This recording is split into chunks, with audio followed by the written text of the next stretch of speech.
Hello students and friends. तो कल हमने देखा था काइंड्स ऑफ नाउन में प्रॉपर नाउन और कॉमन नाउन को। आज हम देखेंगे कलेक्टिव नाउन को। क्या होता है collective noun? Collective collective noun collective noun क्या होता है? A noun a noun that तो क्या है? ए नाउन दैट डिनोट्स, क्या डिनोट्स करता है? A group of person, a group of group of person group of person. Place नहीं होगा क्योंकि दो प्लेस को हम एक साथ नहीं कर सकते, ग्रुप नहीं बना सकते। A group of person, animals. तो क्या होगा? Collective noun, a noun that denotes a group of person, animals and things.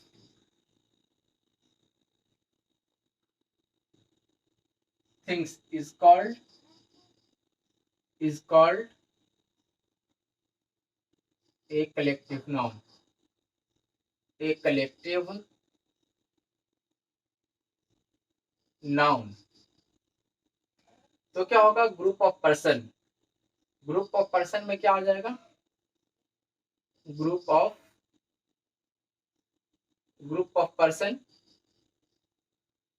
Person में आ जाएगा जैसे a class of students, a class of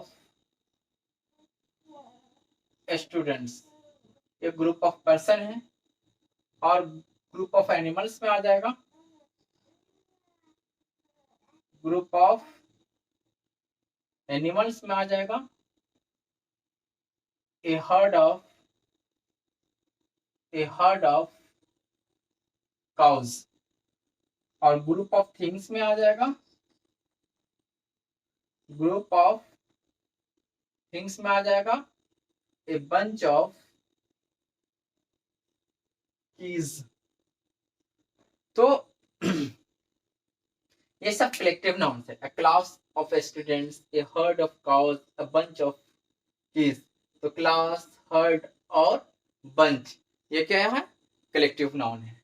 okay, अब हम लोग देखेंगे important collective nouns. Some important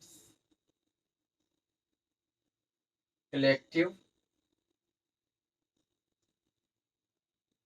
nouns. सब इंपॉर्टेंट कलेक्टिव नाउन्स को हम यहाँ नोट कर दे रहे हैं, इसको याद कर लेना है, ठीक है? तो अब सब लोग जान गए कि कलेक्टिव नाउन्स क्या होता है। कलेक्टिव नाउन्स क्या है?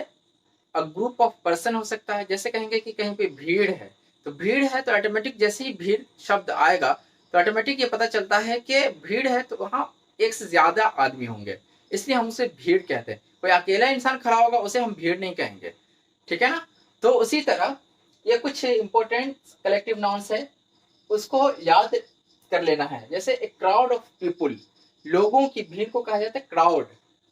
क्राउड को भीड़ है और लोगों की भीड़, क्राउड ऑफ पीपुल, लोगों की भीड़। ए हर्ड ऑफ कैटल, पशुओं का झुंड। यहाँ पे दो बातों को याद रखना है। सबसे पहली बात है कि जब भी कलेक्टिव नाउन होगा तो उसके बाद आने वाला जो नाउन होगा वो प्लूरल नंबर में होगा। लेकिन हम यहाँ पे दो वर्ड पढ़े, ए क्राउड ऑफ पीपुल और ए हर्ड ऑफ कैटल। तो पीपुल एक ऐसा वर्ड है जो सिंगुलर और प्लूरल दोनों के लिए यूज किया जाता है। उसी तरह कैटल भी ऐसा नाउन है जो सिंगुलर और प्लूरल, ऐसा कॉमन नाउन है जो सिंगुलर और प्लूरल दोनों के लिए यूज किया जाता है, इसलिए वहां प्लूरल का इस्तेमाल नहीं हुआ। तो पशुओं का झुंड नंबर 3 में एक क्लस्टर ऑफ स्टार्स। यहाँ देखेंगे कि इसके साथ जो कॉमन नाउन है ये कलेक्टिव नाउन के साथ, वो अब प्लूरल में है। तो एक क्लस्टर ऑफ स्टार्स, तारों का झुंड, यानी तारों के झुंड को इंग्लिश में बोलेंगे एक क्लस्टर ऑफ स्टार्स। और अ स्वार्म ऑफ एंड्स, चींटियों का झुंड। ए फ्लॉक ऑफ बर्ड्स, चिड़ियों का झुंड। ए हीप ऑफ स्टोन, पत्थरों का ढेर। और है ए क्वायर ऑफ सिंगर्स, गायकों की मंडली। फिर आगे हम लोग देखते हैं, यहाँ तक 7 नंबर है। 8 नंबर से ए ब्रेस ऑफ पिजन्स, कबूतरों का झुंड। तो ये जैसे जो वर्ड नया लग रहा है उसको याद कर लेना है। ए बोर्ड ऑफ एग्जामिनर्स, परीक्षकों की मंडली। अ बेंच ऑफ जजेस, ये बार बार सुनने को मिलता होगा कि 5 जजेस बेंच ने ये फैसला दिया है। तो ए बेंच ऑफ जजेस, न्यायाधीशों की मंडली। ए गैंग ऑफ प्रिजनर्स, कैदियों का दल। ए स्ट्रिंग ऑफ पुलिस, कुलियों की पंक्ति। अ यूनियन ऑफ वर्कर्स, मजदूरों का संघ। एन एंथोलॉजी ऑफ पोएम्स, कविताओं का संग्रह। ए लंप ऑफ मड, कीचड़ का ढेर। तो बहुत सारे कलेक्टिव नाउन्स होते हैं। ये कुछ इंपॉर्टेंट कलेक्टिव नाउन्स है जो हमेशा यूज होता है और कंपटीशन लेवल में पूछा जाता है। ये क्राउड ऑफ पीपल जो है ये, और ये हर्ड ऑफ कैटल, ये हमेशा कॉमन एरर्स के रूप में पूछा जाता है। तो इस पर ध्यान रखने की बात है। अब हम लोग देखेंगे, तो आज जो है वो न्यू वर्ड्स नहीं दे रहे हैं। इसलिए नहीं दे रहे हैं कि ये जो कलेक्टिव नाउन्स में जो वर्ड्स मिले हैं उसको अच्छे से याद कर लेना है और उसको इस्तेमाल करना है। अब वो कंपटीशन में भी बहुत ज़्यादा काम आता है। तो इसलिए आज वर्ड्स को छोड़ रहे हैं। आज फिर हम एक स्ट्रक्चर दे रहे हैं और उम्मीद करते हैं कल जो मैंने स्ट्रक्चर दिया था कि थोड़ा और खाओ, तो ईट अ बिट मोर, तो आपने प्रैक्टिस किया होगा क्योंकि सिर्फ उसमें एक वर्ब की ज़रूरत थी। अ बिट मोर लगाना था। जैसे स्पीक अ बिट मोर, थोड़ा और बोलो। लिसन अ बिट मोर, थोड़ा और सुनो।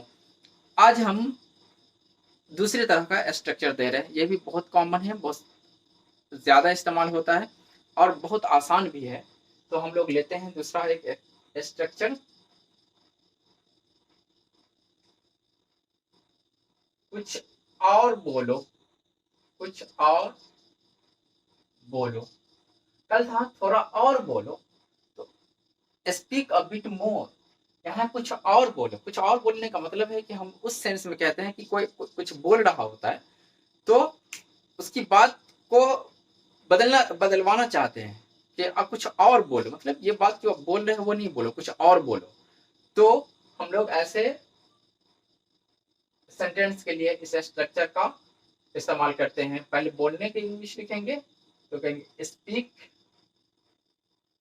Speak something, speak something else, कुछ और बोलो। ठीक है, कुछ और पढ़ो, यानी जो तुम पढ़ रहे हो ठीक है, लेकिन कुछ और पढ़ो, मतलब उसको छोड़ो, कुछ और पढ़ो। तो हम लोग कहेंगे कि रीड समथिंग एल्स, कुछ और पढ़ो। उसी तरह कहेंगे कुछ और लिखो, तो राइट समथिंग एल्स। तो सिर्फ वर्ब का इस्तेमाल करना है, वर्ब का इस्तेमाल करके और समथिंग एल्स लगाते जाएंगे तो वो हो जाएगा। कुछ और देखो, तो क्या हो जाएगा, वॉच समथिंग एल्स, कुछ और देखो। तो इस पे प्रैक्टिस कर लेना है 10-20 वर्ड्स का, और आदत डालना है बोलने का। जब भी जरूरत हो तो कोशिश ये करनी कि हर सेंटेंस का एक पैटर्न याद हो और पढ़े तो उसको बोलना है। ठीक है फ्रेंड्स, तो आप उम्मीद करते हैं कि आपको ये समझ में आया होगा, कलेक्टिव नाउन्स समझ गए होंगे और ये स्ट्रक्चर भी और कलेक्टिव नाउन्स के वर्ड्स को भी अच्छे से याद कर लेना है। और फिर हम लोग मिलते हैं कल नेक्स्ट क्लास में।